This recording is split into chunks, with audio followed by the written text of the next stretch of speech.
नमस्कार, मैं अमित और आप देख रहे हैं आंखें न्यूज 24। बिहार विधानसभा में कब्रिस्तान की घेराबंदी को लेकर आज विपक्ष ने सरकार पर जमकर हमला बोला।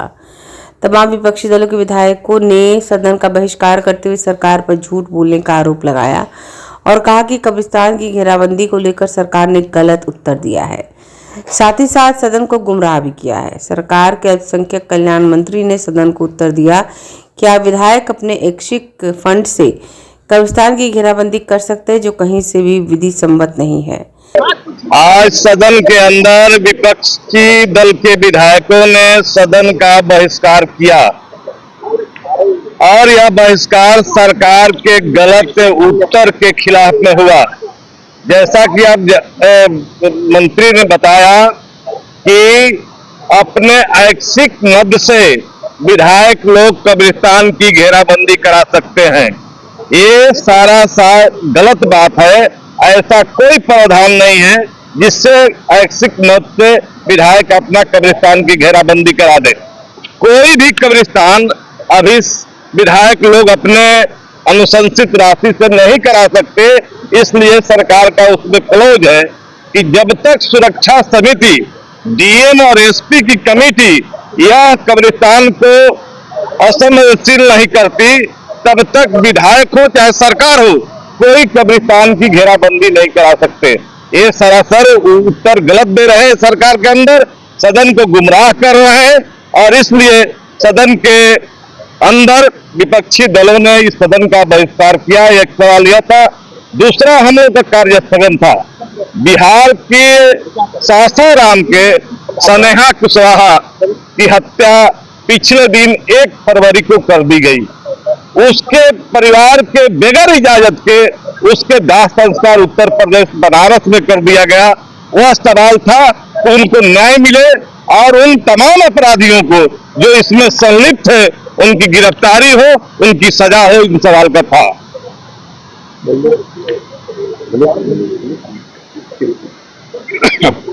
देखिए, आज जो है ना सदन में सवाल चल रहा था और सवाल के जवाब में हमारे साथी ने सही बताया कि कब्रिस्तान की घेराबंदी के मसला को उठाया गया। इसमें 2 सवाल था। एक सवाल था कि सभी कब्रिस्तान की घेराबंदी सरकार कराएगी कि नहीं। दूसरा सवाल था कि जो कब्रिस्तान की घेराबंदी बरसों बरस पहले की गई वो ध्वस्त हो गया, उसका फिर से घेराबंदी सरकार कराएगी कि नहीं। क्योंकि जब कोई पूछा जाता है राइट टू इंफॉर्मेशन से, तो सरकार देती है कि आज वहां घेराबंदी बरसों पहले हुआ था और आज वो नहीं है, उसके अतिक्रमण किए जा रहे हैं, उसके वजह से कई तरह के सवाल खड़ा हो रहा है। तो सरकार ने जवाब में दिया कि जो घेराबंदी पहले हुई थी वो घेराबंदी अब नहीं कराएगी। आप चाहे तो विधायक निधि आप जो मुख्यमंत्री क्षेत्रीय विकास से आप करा सकते हैं आपके अनुशंसा पर। जो विधायकों की अनुशंसा के लिए जो नियमावली बनी हुई है उसके बिहाइंड सरकार ने जवाब दिया।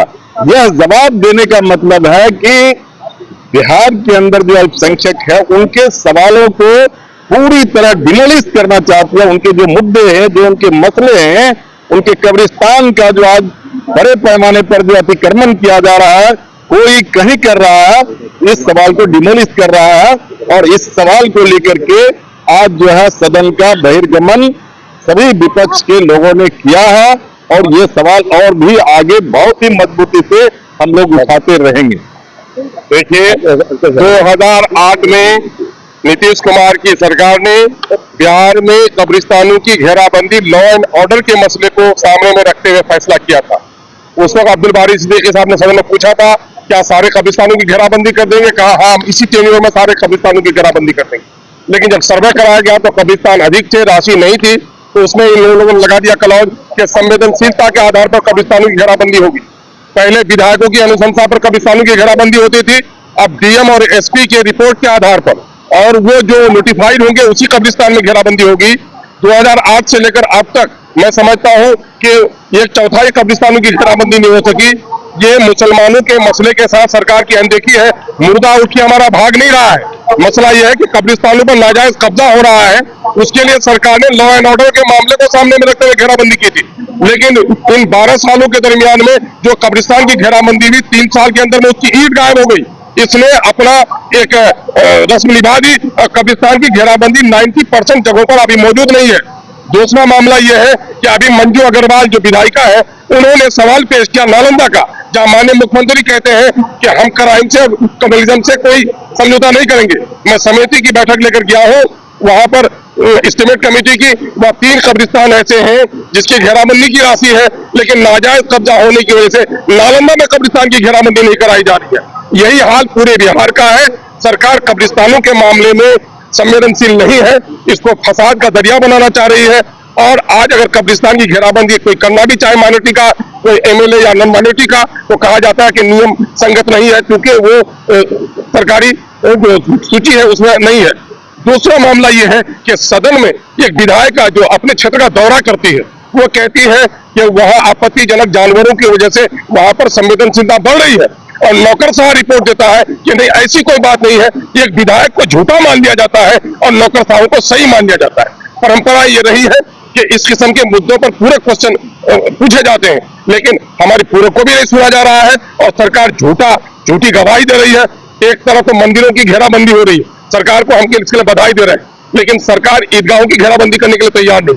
कब्रिस्तानों की घेराबंदी करने में नीतीश कुमार जी पहले कार्यकाल में ईमानदार तो थे, लेकिन अब उसकी नीयत बदल गई है।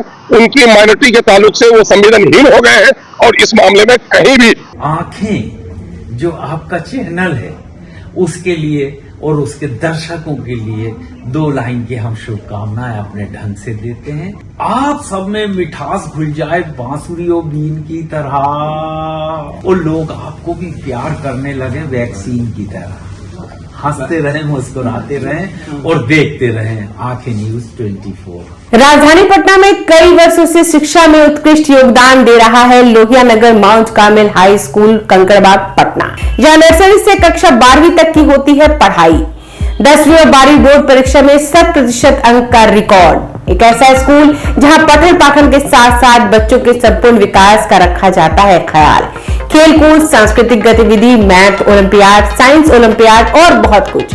आज ही कराए नामांकन की प्रक्रिया जारी है। संपर्क करें DS/16 Gayatri Mandir road, housing board colony east, Indira Nagar, Kankarbagh, Lohia Nagar, Patna. हमारा पिन कोड है 800020।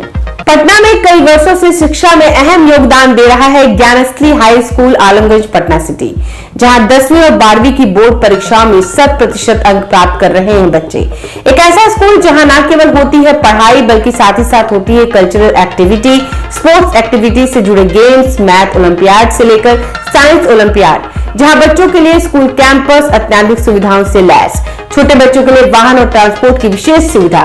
तो देर किस बात की, आज ही कराएं अपना नामांकन Gyansthali high school Alamganj Patna city में, जहां नामांकन की प्रक्रिया जारी है। संपर्क करें पुलिस चौकी Alamganj main road near Alamganj थाना पटना बिहार 800007।